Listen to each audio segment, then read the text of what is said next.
The laugh came before the toast. My father stood at the head of the Thanksgiving table, crystal glass raised, wearing that smug smile he saved for moments designed to humiliate people. My brothers already looked nervous. My mother stared down at her plate like she always did when he started performing. To the kids who made something of themselves, he announced loudly, eyes locking onto me, and didn't end up cleaning toilets for a living. The room exploded with uncomfortable laughter, not because it was funny, because nobody there ever knew how to stop him. I kept my face still. That part took practice. Years of it. My younger sister whispered, "Dad," under her breath, but he ignored her. He took a sip like he'd delivered the line of the night. I was 26 then, working overnight shifts as a janitor in a downtown office building while finishing business classes during the day. Nobody at that table knew I'd been sleeping inside my car 3 nights a week to keep tuition paid. Nobody asked. I stood quietly, folded my napkin, grabbed my coat, and walked out into the freezing rain. Behind me, my father shouted one last thing. "Don't forget your mop, Savannah." I never went back home after that night. I spent my first winter after Thanksgiving inside a parking garage 2 blocks from campus. The security guard on night rotation knew I slept there sometimes. He never reported me. Around 3 in the morning, he'd leave stale coffee beside the stairwell door, without saying a word. Pride kept me from thanking him properly. My janitor job started at 6 each evening inside a towering finance building downtown. Marble floors. Glass elevators. Executives who avoided eye contact while dropping trash beside bins already inches from their shoes. I noticed everything. People reveal themselves when they believe you're invisible. One executive screamed at assistants until they cried. Another secretly drank vodka from a silver water bottle before lunch. One woman stayed later than everyone else every night, sitting alone in conference rooms after meetings ended, staring at spreadsheets like her life depended on them. Her name was Evelyn Mercer, CEO. While cleaning her office one night, I found her asleep at her desk, heels kicked off, mascara smudged beneath exhausted eyes. Papers covered every surface. Bankruptcy projections sat open beside legal notices. She woke suddenly when I emptied the trash. Instead of apologizing, she looked directly at my employee badge and asked, "Savannah, why are you reading my financial reports?" Then she smiled slowly, like she already knew the answer before I spoke. Most people hear "janitor" and stop listening. Evelyn didn't.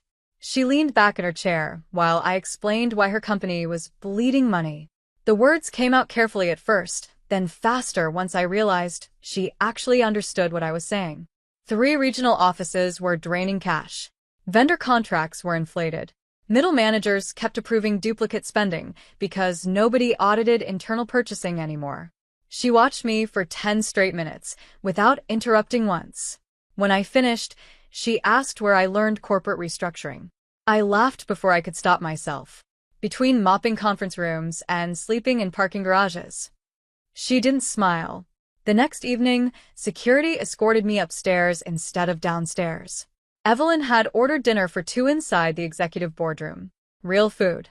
Cloth napkins. My hands almost shook touching them. She slid a stack of reports across the table. "Tell me what everyone else missed." For 3 hours, I did. Weeks passed like that. Quiet meetings after my shift. Financial models scribbled onto cleaning supply receipts. Strategies built between midnight and sunrise while the rest of the city slept. Then one Monday morning, every employee inside Mercer Financial received the same email. The CEO had appointed a new operations consultant.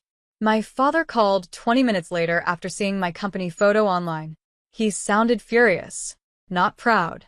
"You embarrassed this family." That was the first thing my father said after barging into my tiny apartment without knocking. Not "congratulations." Not "how are you." He paced across the room like I'd committed fraud instead of earning an opportunity.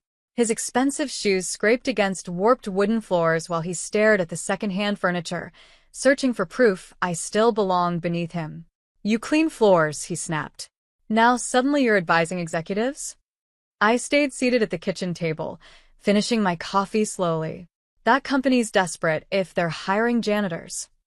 The insult would have destroyed me years earlier. Now it just sounded small. I slid a folder across the table. Inside were projected savings from the restructuring plan Evelyn approved the night before. Millions in recoverable losses highlighted neatly in blue ink. He barely glanced at it, because understanding it meant admitting I wasn't stupid. His face tightened when he noticed the Mercer Financial logo printed across every page. "You think rich people respect you?" he asked quietly. "People like them never let people like us inside." I almost answered. Then I remembered he never considered me part of us anyway. Before leaving, he stopped beside the door and delivered the sentence that stayed buried inside my chest for years afterward. "You'll always be the kid cleaning up after everyone else, Savannah." 3 months later, Mercer Financial announced record profits. Success changed my address before it changed my habits. I still arrived early, still carried spare pens inside my pocket like they were survival tools, still thanked receptionists by name while executives ignored them walking past. Evelyn noticed all of it. "That's why people trust you," she told me one evening after shareholder dinner. "You remember what it feels like to be overlooked." By then, Mercer Financial had expanded into 3 new markets. My restructuring plan became mandatory training material for every regional director. Articles started calling me the turnaround architect. My father clipped every interview, not to celebrate me, to criticize me. My sister secretly mailed me one of the newspaper copies after he circled my photograph with red ink and wrote, "Still a janitor inside." I kept it anyway, not out of pain, out of memory. The following winter, Evelyn offered me an executive partnership during a private meeting overlooking the city skyline. Equity shares, a permanent board seat, more money than anyone in my family had ever touched. I accepted calmly. Then my phone buzzed across the conference table. "Dad." I ignored the first call, then the second, then the third. Finally, voicemail arrived. His voice sounded older somehow. "Smaller." "Savannah," he muttered quietly. "I think I need your help this time." I listened to the voicemail twice before calling back. Not because I missed him, because fear sounded unnatural in his voice. My father had spent my entire life treating vulnerability like weakness. Even after surgeries, layoffs, funerals, he always spoke like a man performing strength for an invisible audience. This time, the performance was gone. I met him the next morning inside a diner near the freeway. He looked thinner than I remembered. Gray spread unevenly through his beard. His hands trembled slightly, lifting the coffee cup. For a moment, I almost forgot who he'd been to me. Then he spoke. "The construction company folded," he admitted carefully. "New ownership came in. Cut senior staff first." I nodded once. And his jaw tightened. "I need work." There it was. No apology attached. No acknowledgement of years spent humiliating me. Just expectation wrapped inside discomfort. I stirred my tea quietly while he explained overdue bills, shrinking savings, mortgage threats. The same man who once mocked my uniform now described cleaning jobs as honest work when discussing temporary employment options. The irony nearly made me laugh. Finally, he slid a wrinkled resume across the table toward me. "I heard Mercer's hiring operations managers." I looked down at the paper, then back at him. Very softly, I asked the question he never expected to hear. "Why would people like us belong there?" My father froze the second the words left my mouth. Not angry, not defensive, just exposed. For the first time in my life, he looked like a man hearing himself clearly. The silence between us stretched painfully while waitresses moved around our booth carrying plates nobody touched. His eyes dropped toward the resume sitting beside my untouched tea. "I was hard on you," he muttered finally. The sentence sounded unfamiliar coming from him, like he'd borrowed it from somebody kinder. I waited, but that was all he had. No real apology. No ownership of the years he spent reducing me into punchlines at family dinners. No acknowledgement of the nights I slept freezing inside my car while he toasted my siblings for becoming successful. Just, "I was hard on you." I leaned back slowly. "You taught me something valuable," I said calmly. His face lifted slightly. How to survive without expecting kindness from anyone. That hurt him. I could see it immediately. He opened his mouth again, maybe searching for better words this time, but I stood before he could find them. Then I placed a business card beside his coffee cup. Not Mercer Financial. A janitorial staffing company.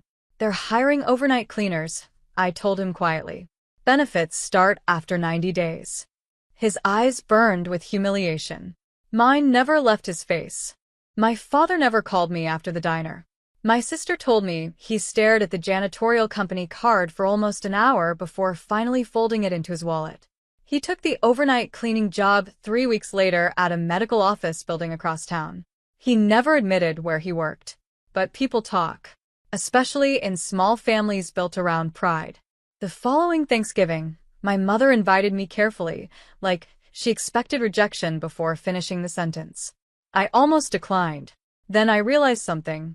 I wasn't afraid of that table anymore. When I arrived, the house felt quieter than I remembered. Smaller too.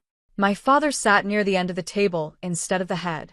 His shoulders looked heavier somehow. Dinner passed awkwardly until my nephew raised his glass innocently and asked who wanted to make the annual toast. Nobody spoke. Then my father stood slowly. His hands shook slightly around the glass.